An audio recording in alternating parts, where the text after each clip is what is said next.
all very well and good for me to go to a wholesaler and say, hey, I want to start wholesaling your products. They'll take a look at my track record, take a look at my Amazon store, and quickly see that I've got the marketing chops and the experience to get their product to market. But what about if you're brand new? What about if you don't have 8 years of experience selling on Amazon? What do you do in that situation if you want to start wholesaling and you're not sure if the wholesaler is going to let you? In this video, I'm going to show you exactly what to do and how to do it. So if you like this kind of video where I'm showing you ways to make money on Amazon, be sure to give this video a thumbs up, and because I'll know that you like it and I can do more like this for you. And if you like this kind of content where I'm helping you build your own Amazon business here in Australia, subscribe to my YouTube channel because we post brand new information like this every single day and you'll stay right up to date. And if you've got something you want me to cover, comment in the comments below and I'll be sure to get to it. All right, let's get into it.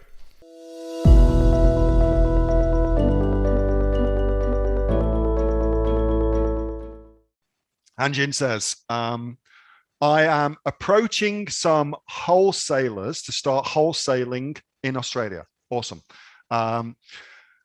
How can I overcome the issue of having no experience when dealing with potential wholesalers? So I'm going to throw that to you guys. So that's the question. Hanjin's thinking about starting some wholesaling, but he's concerned that he's going to start the wholesale and these wholesalers will be like, oh, you don't have the experience, we ain't going to do business with you. How can he handle that? What's a good way he can handle that? Any suggestions? Ring some people you don't want to do business with and test them out first. Very, very Got good. that one from you, Neil. Yes, that's a cool way of doing things. So that's a great idea. Love that. So what you do in that situation is practice with people you've got no intention at all of doing business with. Call them, ask them all the dumb questions that you don't want to ask because you'll look stupid. Do all that crazy shit with somebody you don't give a shit about, ready for somebody you do give a shit about. Great one. Any more? Let's have a look. Take a course in negotiations. You could do that. Yeah, says Jessica. Talk to Chinese suppliers to get some knowledge on the products. Yep, says Mary. You definitely could do that. Absolutely. I will tell you this. So let's just switch our screens. I will tell you this. Wholesalers, think about this from the wholesaler's point of view, okay? What is the wholesaler concerned about in doing business with you? Put yourself into their shoes. What are they concerned about? What sort of things would they be concerned about doing business with you? Getting paid? You're going to make more profit than them. They're in that business of wholesale, so really they're going to get paid. They don't give a shit about that. That's their model, is to sell to people like you and I. They already know what they're getting into for that. So there's no worries there. Their biggest concern is getting paid. That's it. That's what they're kind of worried about. They want to get paid because their entire business model is selling to people like you, who will then resell commercially B2 consumer, business to consumer. So they're B2B and you are business to consumer, okay? So their entire thing is, will I get paid? The easiest way that all wholesalers deal with that is you pay up front. You pay up front. If it's your first, second, third order, you pay up front. That's all they do. And it's a very simple way of them knowing they're going to get paid. And once you have paid, really, and you've signed any documents about doing the right thing, then they're good as gold. They don't really give a rat's ass what you do after that. They're pretty cool with it after that. It's very, very simple. So if I were in your shoes, here's what I would do. First one is your email that you make your first communication with them. Well, that's important.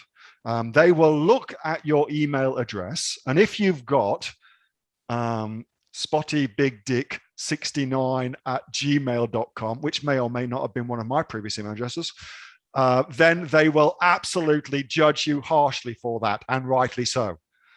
Versus You go to somewhere like Crazy Domains and get a proper email address, like a business email address. Wholesale at yourbrandname.com.au, for instance. That's a much different first impression to make, okay? It's like showing up for a meeting in a suit versus showing up for a meeting in shorts and a t-shirt. It's that kind of thing, okay? So that matters. And that's super cheap to do. Dead easy. $2.82 a month for a proper email address. Dead easy.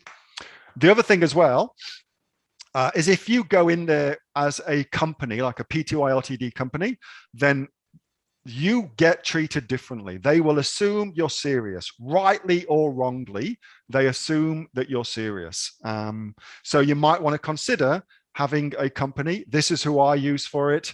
ecompanies.com.au. You get the whole kit and caboodle for what? $140. So, sorry, $540, which is a lot cheaper than getting an accountant to do it for you, which will be $1,500, $2,000. I use these all the time. Super, super cool. So there's that. And now I'm not saying that you can't be a sole trader, because you can. And there's heaps of people who do wholesale as sole traders. I'm saying if you go in and make your first approach and you want to make the best impression possible, having the proper email address and coming from a company will definitely help you, okay? And here's one you might want to look at. I was looking at these earlier. allbrandstoys.com, because it's coming into silly season. You might consider doing that. And this is their registration process, okay? Look, this is all they're asking you. They don't give a shit. Like, are you online or shop front? They don't care. They're happy to sell to you, given you will pay up front and given you will follow their, usually they've got some terms about how much you can sell for. So you've got to keep within a standard RRP, otherwise you piss off everybody else that's buying the product. But given that you do that, you're good as gold. That was a video from my regular Monday night Q&A session with the members of the Aussie Online Entrepreneurs. We are the fastest growing e-commerce community here in Australia. We've got over 2,600 members and growing, and we've got sales of over $50 million on Amazon. If you'd like to find out more about what we do, then go to www.aussieonlineentrepreneurs.com.au and I will see you on the inside. Bye for now.